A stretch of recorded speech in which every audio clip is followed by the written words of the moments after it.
Comment présenter un plan de trésorerie crédible pour votre business plan? C'est ce qu'on va voir dans cette vidéo. Et ce que je vous propose en fait de découvrir en détail, c'est dans le document donc qui s'appelle le business plan, qui est celui sur lequel vous allez vous appuyer si vous devez trouver des financements ou si vous devez parler de votre projet à d'autres personnes. Il y a ce fameux tableau qui s'appelle le plan de trésorerie qui est vachement important et qui va déterminer sur lequel beaucoup de gens vont s'appuyer, beaucoup d'interlocuteurs vont s'appuyer pour savoir si votre projet tient la route ou non. Alors, concrètement, à quoi est-ce qu'il ressemble, à quoi il sert et comment est-ce qu'il doit être construit.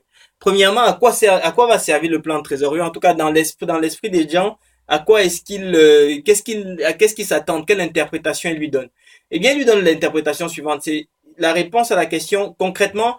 Euh, on sait que beaucoup d'entreprises périclitent parce qu'elles n'ont pas assez de cash et ou parce que à un moment il y avait plus, elles sont tombées en panne sèche. Et c'est un petit peu le cas ici pour votre prévision. C'est un peu la réponse que donne ce plan de trésorerie. C'est-à-dire concrètement, votre activité peut être rentable, elle peut être bonne, mais si vous n'avez pas prévu, par exemple, en intégrant notamment les délais que vous feriez aux clients, les délais que vous concéderez les fournisseurs et toutes vos exigences financières, bref, le remboursement, quel jour dans le mois il faut rembourser l'emprunt.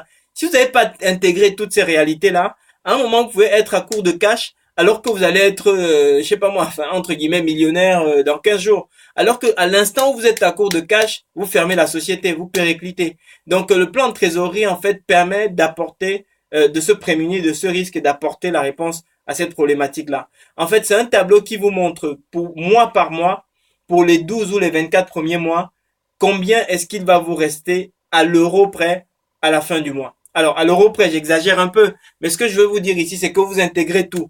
Autant dans tous les autres tableaux du business plan, par exemple, vous n'intégrez pas des éléments comme la TVA, etc., parce que ça, c'est vraiment la TVA, c'est pas un produit pour vous, c'est de l'argent que vous collectez chez les clients et que vous allez reverser à l'État. Donc, c'est pas quelque chose qui vous appartient vraiment. Mais autant ici, dans le plan de trésorerie, vous comptez la TVA parce que la TVA, eh ben, à un moment, il faut la décaisser, à un moment, vous l'encaissez, etc.